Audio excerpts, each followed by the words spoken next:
I was 25 when I thought I had life all figured out. I had a decent job in a marketing agency in Austin, Texas, a tight-knit group of friends, and a never-ending list of opinions that I was more than happy to share with anyone willing to listen. I spoke freely about politics, relationships, work, dreams, and people's choices, believing that expressing myself boldly was a sign of strength. But now, a decade later, I realize that my loudest moments were not my strongest. In fact, the strongest people I've met along the way had one thing in common. They stayed silent. Back then, I believed silence was weakness. Why stay quiet when you could argue your point?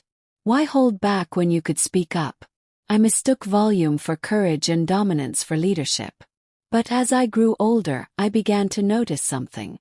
The people I respected most didn't react immediately. They listened first. They observed. And when they did speak, their words carried a weight that made you stop and reflect.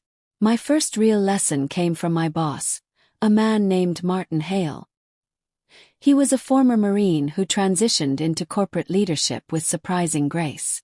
Unlike the stereotypical boss who barked orders and demanded attention, Martin barely raised his voice. During tense meetings, when projects went sideways or clients were breathing down our necks, Martin sat in silence, arms folded, eyes fixed. You could feel his presence, even though he rarely interrupted. First, I thought he was detached. But over time I learned he was doing something powerful. He was measuring the room, absorbing the energy, choosing the right moment to speak. I remember one meeting in particular. Our team had just botched a major campaign. Everyone was defensive. Fingers were pointed. Voices were raised. I joined in, offering my justifications and blaming the design team for delays. Martin listened quietly for over 15 minutes before finally speaking. The mark of true responsibility, he said calmly, is not in explaining why it went wrong, but in accepting your part in it. The room fell dead silent. No anger, no drama. Just a man who waited until the noise settled before he made his point. That moment stuck with me. Later that year I met someone else who redefined strength for me. Her name was Emily Carter, and she joined our agency as a senior consultant. Emily had the calmest demeanor I'd ever seen. During client calls where tension was high and stakes were higher, she never flinched. Her voice was low and deliberate. I once asked her how she managed to stay so composed. She smiled and said, "People trust silence more than they trust noise. If you speak less, your words mean more." At 25, I didn't fully grasp it. But her presence made you want to lean in and listen. She wasn't loud, but she was heard. It wasn't until I went through personal hardship that I began to truly understand the power of silence. In my late 20s, I went through a rough breakup. My partner at the time, Amanda, and I had been together for 3 years. We thought we were building a future, but our arguments became frequent and intense. I always felt the need to win every debate. Had to be right. I had to defend myself even when I was wrong. I never let things simmer in silence. I pushed conversations to the edge until something snapped. Eventually she left. After the breakup, I replayed our arguments in my head. I realized how often she stayed quiet, not because she didn't care, but because she was exhausted. My need to speak over her made her feel unheard. That was a turning point for me. I began journaling every day, using silence as a mirror instead of an escape. I stopped rushing to respond and started learning to listen, not just to others but to myself. As I matured, I began to notice how much power there is in restraint. I saw it in my father too. Growing up, I thought he was too quiet. At family gatherings, he let others dominate the conversation. But when he did speak, his words were precise and impactful. I remember asking him once why he never jumped into debates like everyone else. He said, "Because not everything deserves an answer." Silence is sometimes the most powerful reply. At 25, I believed that every question demanded a response, and every challenge needed to be met with resistance. But life, I learned, doesn't work that way. Sometimes the strongest thing you can do is stay silent in the face of ignorance. Not because you have nothing to say, but because your peace is more valuable than proving a point. I began reading more in my 30s.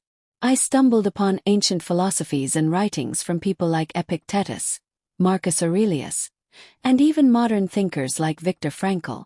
They all had one thread in common: control over one's inner world. Frankl wrote that between stimulus and response, there is a space, and in that space lies our power to choose. Silence lives in that space. It's not about repression, it's about conscious control. One of the biggest misconceptions I had to unlearn was that silence equals submission. But as I reflected on the people I admired, leaders, thinkers, artists, and even monks, I realized they weren't weak. They were centered. They had the ability to process emotion without letting it consume them. They practiced what I now call emotional discipline. When I was 25, I thought being emotionally expressive was brave. I still believe in authenticity, but I now understand that not every emotion needs a spotlight. Some feelings are better processed internally. There's dignity in quietly carrying your own burdens without broadcasting them to the world. A friend of mine, Jason Mitchell, went through a series of tragedies. His father passed away, his marriage ended, and he lost his job all within 2 years. Yet he never made a public scene. He never turned his pain into social media content or emotional outbursts. He simply went quiet. I checked in with him regularly, and he told me he was learning to suffer in private, not out of shame but out of respect for the process. Pain is personal, he said. You don't need an audience for everything. That kind of resilience moved me. Jason taught me that silence isn't absence, it's presence. A deep spiritual presence with your own self. We often talk about healing, but real healing is quiet. It's not glamorous. It's not dramatic. It's long walks, unsent letters, deep breaths, and sitting alone in your room trying to make sense of who you are. Over time, I began to apply these lessons to my relationships, especially in conflict. I stopped reacting instantly. Pause. I reflected. I started listening for what wasn't being said. That changed everything. My conversations became less about rebuttals and more about connection. My friendships deepened, and I no longer felt the urge to dominate the room. I let others shine. I found joy in silence, comfort in pauses, and strength in holding space for others. In a world that equates attention with value, silence can feel like invisibility. But here's the truth. Silence is not absence, it is mastery. It's the space where thoughts are born, where character is built, and where transformation happens. It's not glamorous.